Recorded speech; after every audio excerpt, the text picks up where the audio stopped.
and we're talking with Brian Bogart and his experience with his daughter, Mandy, at St. Jude Children's Research Hospital.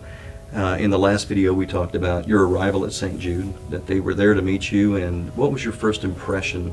You've been in hospitals before, but not really anything like St. Jude. Well, you know, when we pulled up there, I was unloading her stuff, and I asked the guy if I could leave it laying on the sidewalk while I went and parked the truck, the security guard for the building itself. And he said, "Son, don't worry about that." He said, "Just, you know, we're not going to have any business coming through till about 6 o'clock in the morning, so you just leave your truck sitting here. You're going to take care of your daughter."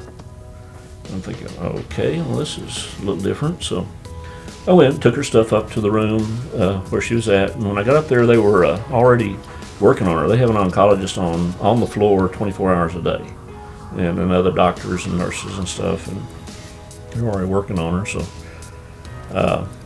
I asked the charge nurse, I said, "Do I need to do any registration, fill out any paperwork for her?" And she said, "Honey, don't worry about that right now." It says, "Here is her room. She's sitting there and they're working on her. There's a couch here that makes into a bed in this room. You can stay in here. But here's a parent's room right next to that room. They actually have a room there for the parents to stay in. Got a bed, TV.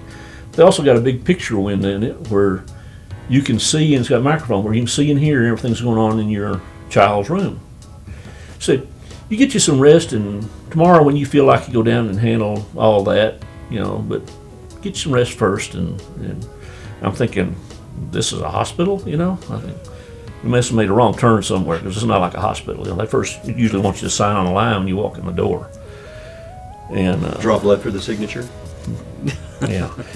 But anyway, you know, they worked on her till it was like close to 6 o'clock in the morning, and they let her sleep for a couple hours, and they started back in on stuff again. But then, and I went down and did the registration the next day, and I handed the lady my insurance card, and she says, "You know, we'll take whatever your insurance pays, but you're not going to pay a penny more beyond that."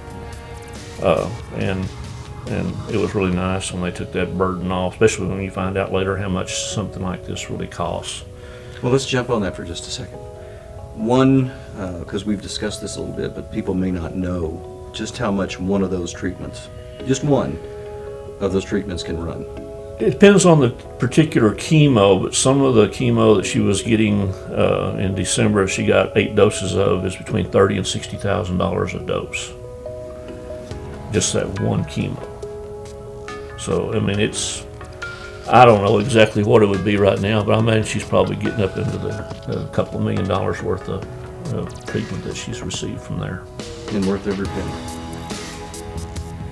Yeah, December alone was probably $500,000 worth of chemo treatments between that one chemo and the other ones that she was getting while she was there and stuff. So it was definitely that would have been a crushing financial blow to you. Yeah, even with insurance, you know, there's a limit to what your insurance is going to pay, and plus, you know, all the other things they take off of you, even transporting her to and from. They pay you mileage to drive her to and from it, and they do all the testing, and you know, just the 2 days she was in Little Rock at the Children's Hospital there was a lot of money. Just for those 2 days, even out of our pocket part, a lot of money. But it's definitely a load off your mind, you might say. You're not having to worry about, you know, mortgage and other kids just to take care of that. You know. So how did they treat the family? You said it wasn't like any other hospital you've been in. Did they focus on you guys? Yeah, well, they worried about us, of course, then too.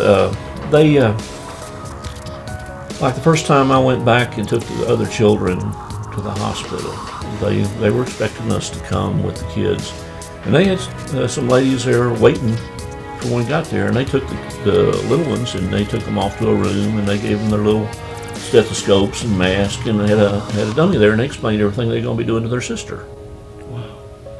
Brian, thank you for coming out. We appreciate you taking the time and bringing Mandy down to visit with everybody, to kind of let them know and understand a little bit more about why we support St. Jude and why we're partners in hope, and we're asking you to become a partner in hope. What would you say to any parent or anyone that is watching this video? Well, I'd heard about St. Jude's for a lot of years, and you think, you always think it's somebody else that's happening to. When it's one of yours, it hits home. I appreciate everybody that donated, that hadn't had that experience. I mean, it really takes a lot to go in there and donate when it's not touching you personally.